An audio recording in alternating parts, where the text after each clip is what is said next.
வணக்கம், என் பேர் பிரேமலதா. இது என் ஹஸ்பண்ட் முருகன், இது என் பாப்பா லக்ஷ்மன். இவங்க 22/3/2026 ஊட்டி கவர்மெண்ட் ஹாஸ்பிட்டலில் பிறந்தாங்க. பிறந்து 1 மாதம் வரைக்குமே எந்த ப்ராப்ளமுமே இல்லாமல் தான் இருந்தாங்க. அப்புறம் திடீர்னு கை காலம் அசைக்காமல் இருந்ததுனால ஜிகேஎன்எம் ஹாஸ்பிட்டலில் கேட்கும்போது இந்த மாதிரி ஜெனட்டிக் டெஸ்ட் எடுத்திருந்தாங்க. ஜெனட்டிக்ஸ் டெஸ்ட் எடுத்து SMA type 1 ரேர் டிசீஸ்ன்னு சொல்லிட்டு கன்ஃபார்ம் பண்ணியிருந்தாங்க. கன்ஃபார்ம் பண்ணியிருந்தப்போ மூச்சு விடுறதுக்குலாம் பாப்பாவுக்கு ரொம்ப கஷ்டம், ஃபீடெல்லாம் எடுத்துக்க முடியாது அப்படின்னு சொல்லிட்டு பைபாப் மிஷினும் என்ஜி டியூபும் போட்டிருக்காங்க. இந்த சப்போர்ட்லேயே ரொம்ப நாள் பாப்பாவை வச்சுக்க முடியாது அப்படின்னு சொல்லியிருக்காங்க. இது சரி பண்ணணும்னா ஜோல்ஸ்மாங்கிற இன்ஜெக்ஷன் போடணும். அது வெளிநாட்டிலேருந்து வரணும். 16 கோடி ஆகும் அந்த மருந்துக்கு.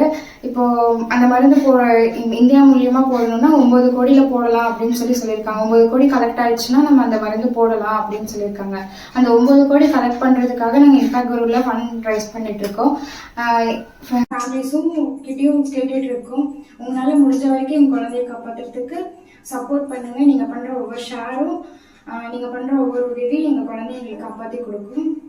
ப்ளீஸ் ஷேர் பண்ணுங்க. 9 கோடி இருந்தால் அந்த மருந்து போடலான்னு எங்கள் டாக்டர் சொல்லியிருக்காங்க. அந்த 9 கோடி கோல் அமௌண்ட்டுக்காக நாங்கள் ஃபண்ட் கலெக்ட் பண்ணிட்டு இருக்கோம். உங்களால் முடிஞ்ச உதவியை நீங்கள் ட்ரை பண்ணி எங்களுக்கு போடுங்க, ஒரு ஷேர் பண்ணுங்கள்.